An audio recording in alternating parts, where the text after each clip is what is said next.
Keir Starmer has suffered his biggest blow as Prime Minister after the Green Party stormed to by-election victory in the Gorton and Denton race. Let me read you the figures quickly. So we had the Greens with nearly 15,000 votes, followed by Reform at 10.5 thousand, and then Labour at 9.3 thousand. Now, Keir Starmer was looking for a lifeline here. His backbenchers are rather angry, and they were looking for some respite. He was looking to buy himself some time in number 10. I don't think that's happened here tonight. He also has local elections coming up in May in a matter of 10 weeks, and that's going to prove rather tricky for the party as well. So this devastating defeat is not what they wanted more than about 18 months since the 2024 general election, where Labour won with a majority of 13,000 votes. So Keir Starmer particularly is going to have questions to answer around why he blocked the King of the North, Andy Burnham, from running in the seat. We know Andy Burnham is seen as a contender to Starmer for the Labour leadership, but that is going to prove problematic for the Prime Minister in the coming days. The other thing that will prove to be tricky is allegations from opposition parties around illegal family voting. Soon after polls closed here at 10 p.m, observers of the ballots said that they had spotted extremely high family voting tactics, which is illegal. So although drama hasn't been too high here tonight, no doubt in the coming days there will be lots of questions to answer. Matthew Goodwin, you hoped to be Reform's 9th MP. What went wrong? Because it wasn't even close. Sectarianism. That's what happened. We more than doubled our vote. We're in Labour's backyard. We're the second political force in this seat. We have planted a flag in Northern England. You'll have seen the reform boards up and down this constituency. More than 10,000 people voted for us. We can go on to Labour constituencies across Northern England, into the Red Wall, into Wales. We can win those seats. We will win those seats. Again, the Greens can only pull this kind of result off in a small number of seats. We can do this everywhere. Our ground game is the best game in British politics. We're not resorting to sectarian politics to get us over the line. I think we've run a very professional campaign. I think we've connected with the local people. You know, again, not many British people want legalised crack cocaine and heroin, open borders, scrapping our nuclear deterrent. The reason the Greens have won here, let's be honest, is exactly what that report was warning about a few hours ago. Family voting, otherwise known as sectarianism.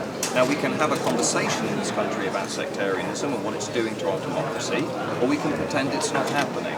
It's clearly happening. You've said you've run a really positive campaign up there. Reform have just claimed it was about woke priorities and progressives and Islamists. I was really clear about what I wanted to do for people here, and that was to reduce people's bills. It was to try and fix the NHS, and it was to restore trust in politics, and that is what resonated with people, and that resonated with people across all of our communities. And of course we talked about lots of different issues, but as we talked to people we listened to them, and so when they told us things we were actually there listening and we were coming up with solutions together. Hannah, you've made history. You are the first Green Party candidate to win a parliamentary by-election. Did you think when you started on this journey that you'd be making history here tonight? Honestly, I knew it was always possible. I went into it absolutely knowing that there is an appetite here for change, and there is people across this constituency and much further beyond who are rejecting the old political parties and who are coming together to fight for something better, but who are doing it positively and in a really hopeful way. I think it's not one thing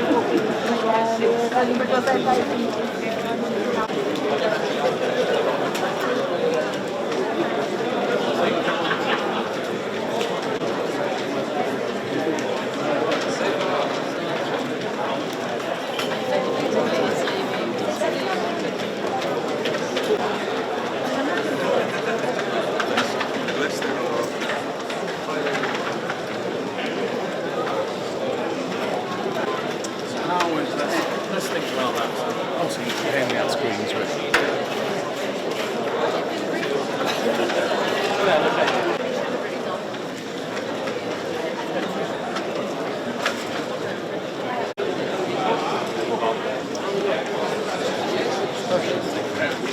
I've been very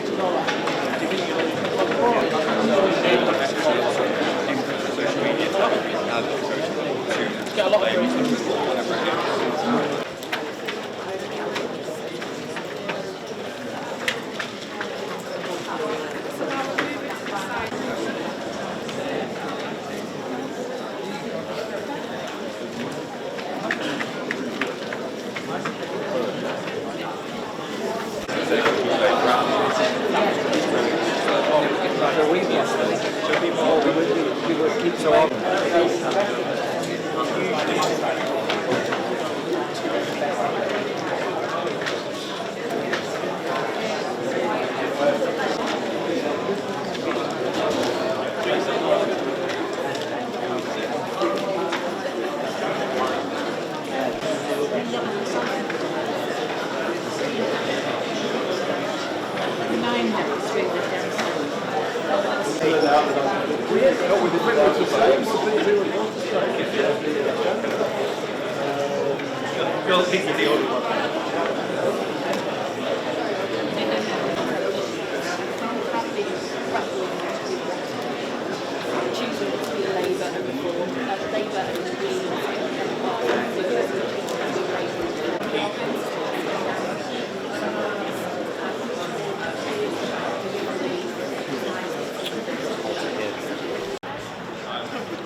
See you later.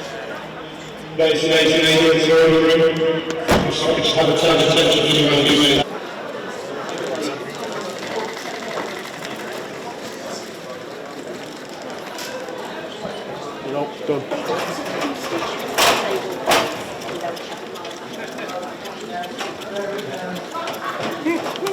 Well done.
To our Muslim communities who this week suffered an attempted attack during Ramadan, whilst I was being welcomed by women at a mosque in Longsight, someone just down the road walked into a mosque carrying an axe. And whilst we were gathered and eating together, an act of terror could easily have taken place. And I can't and won't accept this victory tonight without calling out the politicians and divisive figures who constantly scapegoat and blame our communities for all the problems in society. My Muslim friends and neighbours are just like me, human.